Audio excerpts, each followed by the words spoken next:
In the final seconds before the explosion, he climbed onto the vehicle, biting off the bomb's fuse as if time had stopped. But he couldn't finish. Zion, seeing his teammates' sacrifice, impulsively tossed his gun out. He jumped down from the roof, picked up the heavy machine gun, and sprinted toward the officer's vehicle, no longer caring about life or death. With the county soldiers covering them, Lao Bai and the officer made a speedy exit, leaving Zion behind, which left Zion momentarily. The Japanese clearly wanted to catch the mastermind rather than the assassin. They were more interested in the puppeteer behind the curtain.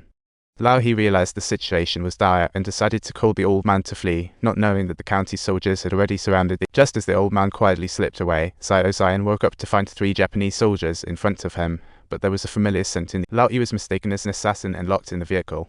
Zion asked who he was, but Lao He replied to kill Zion. Remembering the twin sister he just saw, Zion didn't tell Lao He. What mattered most now was how to escape. As the Japanese soldiers got increasingly reckless, Lao He had a bright idea. Only by provoking them could they find an escape route.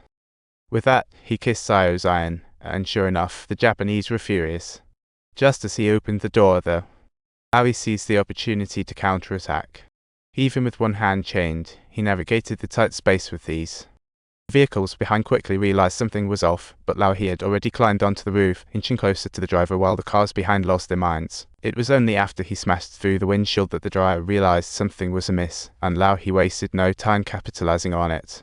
One punch knocked the driver out of the vehicle, allowing Lao He to seize control of the truck, but Zion, injured, couldn't make it. And to make matters worse, the vehicles behind were speeding closer, when suddenly a shaky motorcycle came zooming by. Surprisingly, although the submachine gun had a short range, the old man was remarkably accurate, catching the enemies off guard. It turned out he hadn't left after all. He was looking for the perfect moment to rescue Lao He.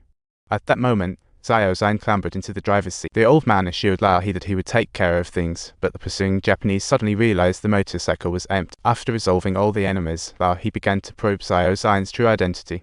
Zion simply replied, independent. Wounded and weak, Zion could fight no longer. Though Lao He was an assassin, he held no ill will toward the Independence Army. Lao He took Zion to a clinic, requesting the doctor to remove the bullet and bandage the wounds, his worry apparent on his face. After treatment, he shooed everyone out of the room, and when Zion regained consciousness, Lao He asked why he was fighting so desperately.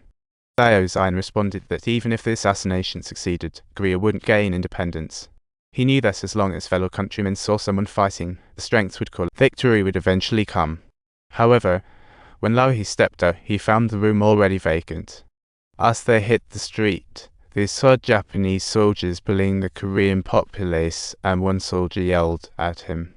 Lao He slapped him without hesitation and followed up with a string of insults in Japanese.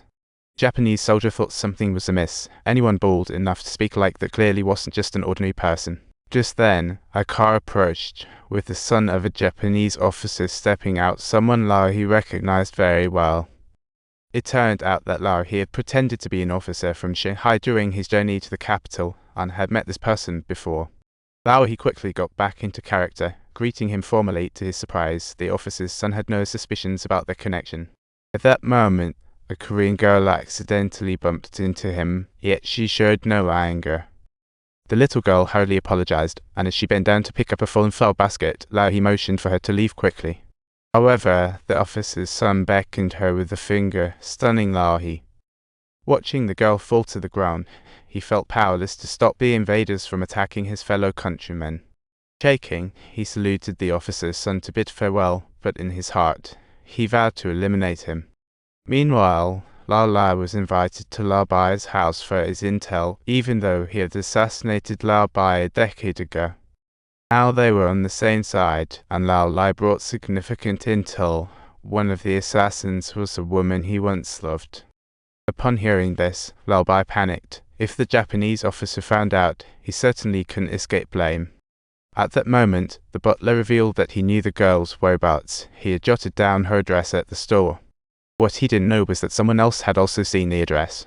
At that moment, Zion was at home washing the blood off his clothes. Suddenly, a woman burst in. Zion wasn't surprised, as they knew each other's existence. Curious, Zion asked why Zion wanted to kill his father, and he simply replied that he aimed to kill the traitors. Sayome didn't push further. Instead, she took out a photo of their mother, wanting to have a chat with her unfamiliar sister. But just then, sounds came from outside. Sayome confidently told her sister that she'd handle it, knowing that only the butler and father knew the address. However, when Sayome turned back, she noticed a knife on the floor and was about to clean it up when the door swung open, grabbing her attention. Sayome greeted her father, but in the next second understood a person who could betray his country could betray anything.